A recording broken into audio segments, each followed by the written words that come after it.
Welcome to Leadershipisation, all things leadership. I'm Beth Bergen. I'm a global leadership and communication coach. I work with leaders individually and their teams to build leadership intelligence. And I am here most Tuesdays at 1 p.m. Australian Eastern Standard Time. Now, a recurring theme, it's been there over and over in the last couple of weeks with my coaching clients, and it's a natural flow on from last week's leadershipisation, which was all about, do your behaviours make you a challenging leader to work with? The recurring theme that's there is low self-confidence, particularly when people have moved recently into a new role because it's taken a hit. Suddenly they've got all these extra expectations on them, or when someone has come into a job above them and there's a disconnect in their communication. They're not quite sure about the expectations that are there for them, and their self-confidence takes a bit of a hit. Now, what I want to do today is talk to you about, or to increase your awareness of behaviours that contribute to your lack of self-confidence that you could really easily end for yourself. You could choose to stop doing them. But first I wanted to sort of demonstrate for you the difference between being confident and having a lower level of confidence or self-esteem. When we're confident, we understand that we're in charge of what happens in our life. We understand that we're making choices about that. And we know that sometimes we get it right and sometimes we don't get it right. So we're more inclined to own our own mistakes. And there's a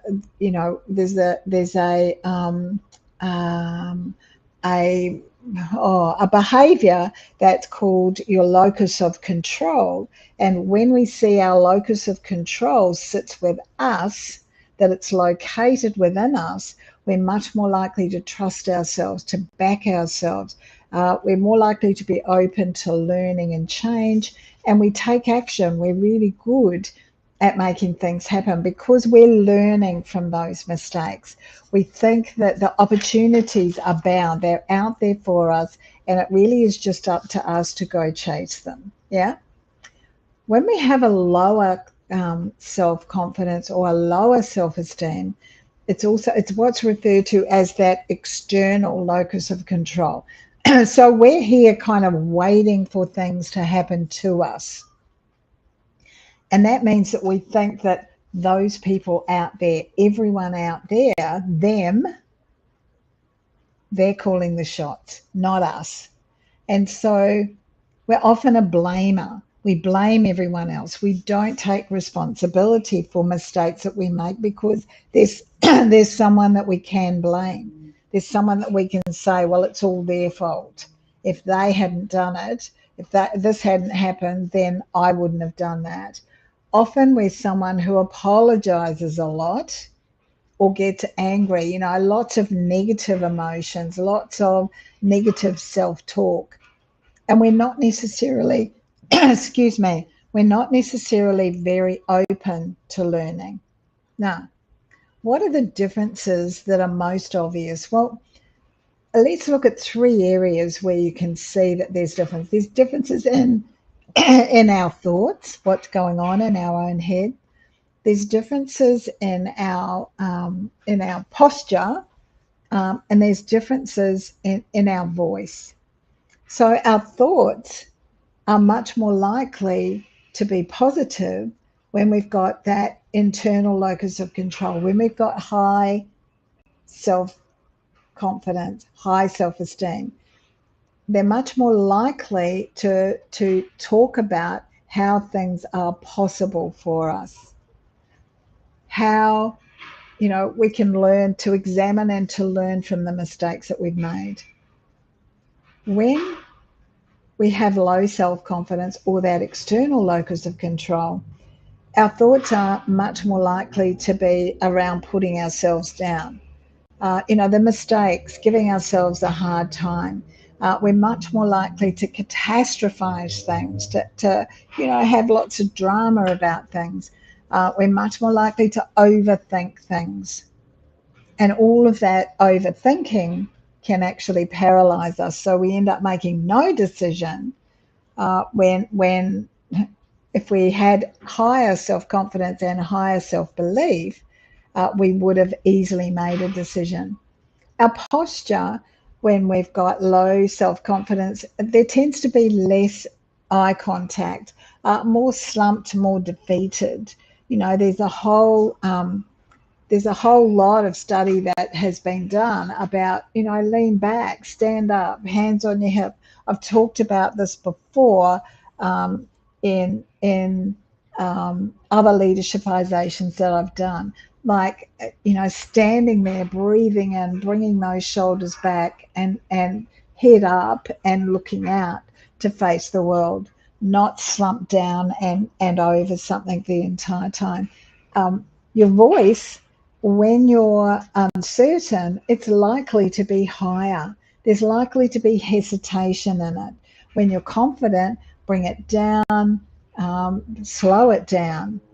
It's deeper. Demonstrate that you've actually got this. Now, there are also words that show up as being that help us to see a real difference between whether you've got high level of self-confidence or a low level. And that's an entire conversation in itself. So I won't go into them too much today.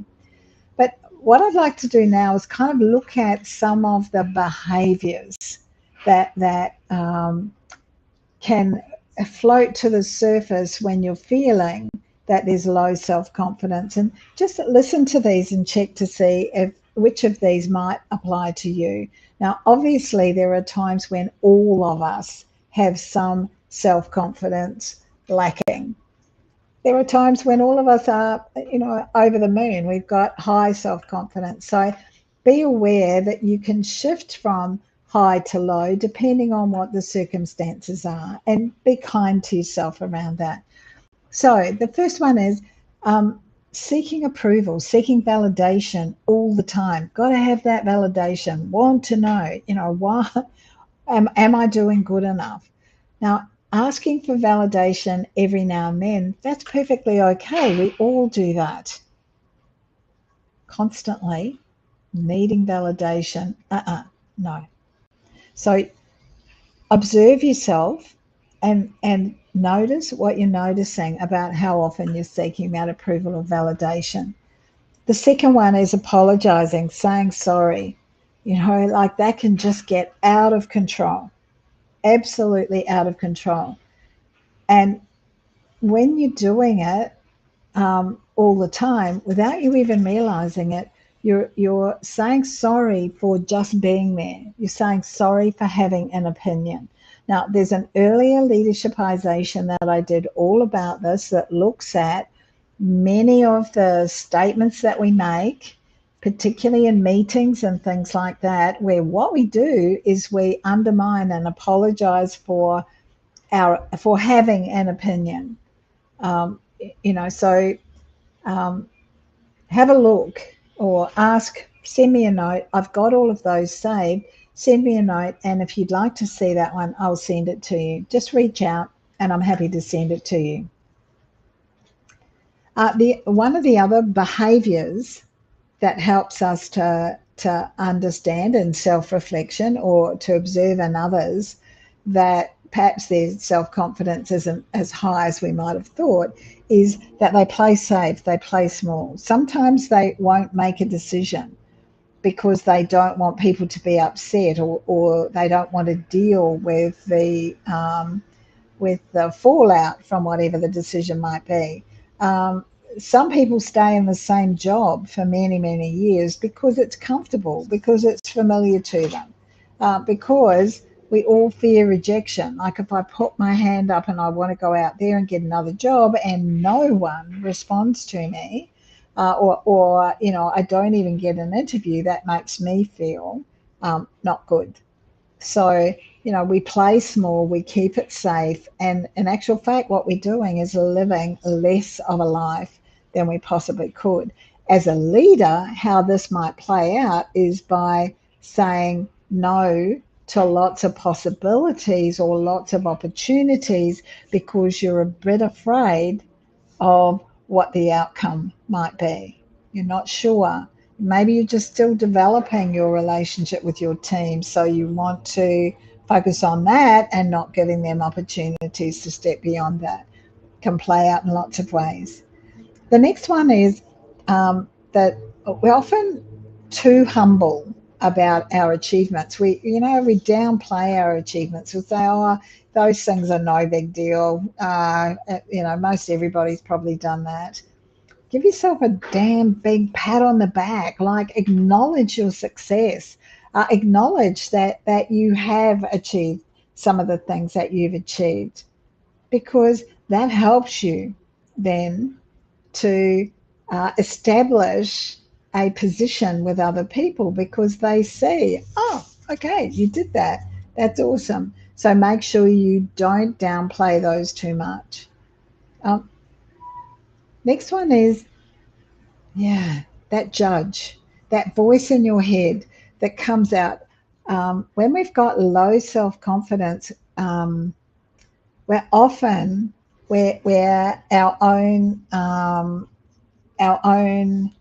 worst critic. We give ourselves a really hard time, and we focus on the errors and the mistakes that we may have made in the past or that we might be making right now. And we are so much more judgy of ourselves than we are to others. Often we say things to ourselves that we would never say to other people.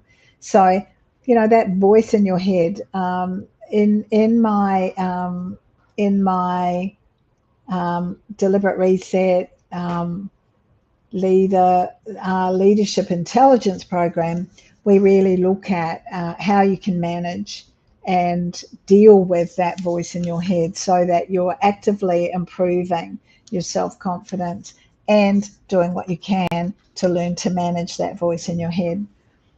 Finally, it's wobbly boundaries. Now, boundaries. Oh, we need them.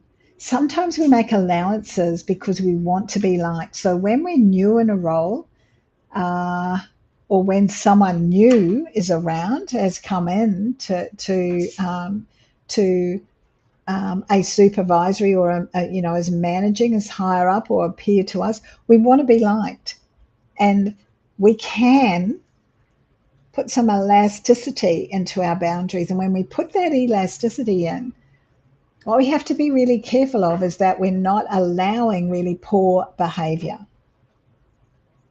because every bit of poor behavior you let past, it's all about demonstrating to others that you don't respect yourself enough and that you're allowing that behavior to get by without you calling them out. So make sure that when you call people out, you see it as, hey, this is me respecting me and showing you that this is where my boundary is. So, when we have, the biggest thing is we all want to be liked.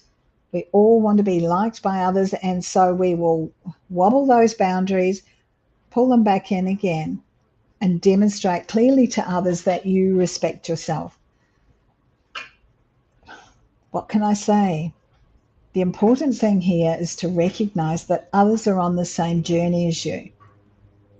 Our self-confidence can go up and down, depending on the situation that you're in. When you're doing something new, then that voice in your head is likely to be louder than it is when you're doing something that you feel really comfortable and familiar with. The common thread that will get you through all of this is you believing in yourself, you having your own back, you knowing that this is what I'm choosing to do. And it's something new, it's something challenging, but I've got this. Look at what I've done in the past. Here are my boundaries. I know exactly what it is that I need to be doing here. I'm good to go. Here I am. I don't need to be seeking people's approval because I have my own approval. I'm not going to apologize for people every time to others every time I want to speak. And I'm going to work really hard to push myself out of that comfort zone so I'm not sitting there all of the time. Believe in yourself. That's the thing. Hey, reach out if you would like some support. Questions and comments, put them in the chat below. Hashtag replay if you're looking at this again.